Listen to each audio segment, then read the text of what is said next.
প্রথমে যখন আবু সাইদকে হত্যার আগের দিন চট্টগ্রামে যখন ছাত্রদের উপরে হামলা হয়েছিল তখন এক ভাই ইয়াতে শুয়ে পড়েছিল, রাস্তায় শুয়ে পড়েছিল, তখন সে আমাদেরকে, এবং এই যে আমরা রাস্তায় শুয়ে পড়েছি আমরা মানবো না, আমরা এই হামলার যতই আমাদেরকে হামলা করা হোক আমরা যে আন্দোলন ছাড়বো না, এটার একটা প্রতীকী হয়ে গেছে। পরে আবু সাইদ ভাই দাঁড়িয়েছে এবং গুলি খেয়েছে, আমাদের প্রতীকী। আমরা আসলে এটা দিয়ে বুঝাতে চাইছি যে আমাদের দেশের যত ছাত্রছাত্রী গুলি খাইছে তারা কখনো ভয় পায় নাই, তারা আন্দোলনের সামনে গিয়ে নিরস্ত্রভাবে দাঁড়াইছে এবং পুলিশ গুলি করছে, ছাত্রলীগও গুলি করছে, সরকার গুলি করছে আমাদের বুকে।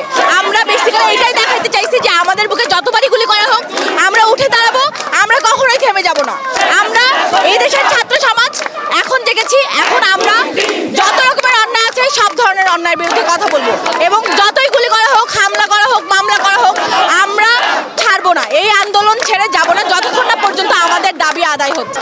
এই প্রতীকী নামে আমরা একটা জিনিসই বোঝাতে চাচ্ছি, সেটা হচ্ছে আমাদের জনসাধারণের সবার এখন একটাই চাওয়া হাসিনার পদত্যাগ। সে যেভাবে কুকুরের মতো মানুষ মারছে এটা কোনোভাবেই অ্যাকসেপ্টেবল না। আপনি এটা জাতিসংঘে বলেন, এটা পৃথিবীর যে কোনো সরকার, যে কোনো রাষ্ট্রকে বলেন, কেউ এটা অ্যাকসেপ্ট করবে না। সুতরাং স্টেপ ডাউন হাসিনা। আমাদেরকে বলে নাশকতাকারী, প্রত্যেকদিন পেপারে পড়ি, আমার আপুরকে বাসায় বাংলাদেশ প্রতিদিন পেপারে নাশকতাকারীরা এটা করছে। আসলে যে ছাত্রকে কয়টা খুন হয়েছে এটা দেখে নাই, ছাত্রকে কয়টা খুন হয়েছে উনি তো খালি করে নাশকতাকারী প্রত্যেকটা সংবাদ সম্মেলন কিনে নিছে। এই সংবাদ ওই জায়গায় যাবো কোনো গ্যারান্টি আছে? আমার কথা ওই জায়গায় যাবো কোনো গ্যারান্টি আছে? তাহলে তো আমার কথা বলে লাভ নাই কারোর সাথে। কাট করে যেটা শেখ হাসিনার পক্ষে হইবে হেডাই তো সবাই দেয়। একটা স্ট্রিট পারফরমেন্স করেছি আমরা, আমাদের পারফরমেন্সের মাধ্যমে বলতে চেয়েছি যে হত্যাযজ্ঞটা হচ্ছে সেটা পানির মতো পরিষ্কার।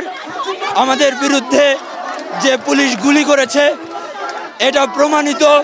আমরা অনেক ভিডিও দেখেছি পুলিশ কি করে আবু সাইদকে গুলি করেছে, পুলিশ কি করে একজন নির্মাণাধীন ভবনে অসহায় মানুষ তাকে গুলি করেছে, মারা যাওয়ার পরও নির্মমভাবে তাকে গুলি করেছে, 6টা গুলি করেছে তাকে।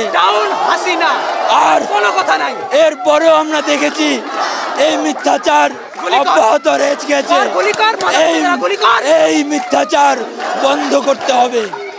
এই মিথ্যাচার বন্ধ না করা পর্যন্ত, সত্য প্রতিষ্ঠা না করা পর্যন্ত আমরা এই রাজপথ ছাড়ব না। 1 জন থেকে 10 জন, 10 জন থেকে 100 জন, 100 থেকে 1 লাখ, 1 লাখ থেকে 1 কোটি, এভাবে 18 কোটি মানুষ আজ রাস্তায়। সরকারের লজ্জা হয় না? প্রাইম মিনিস্টার লজ্জা হয় না?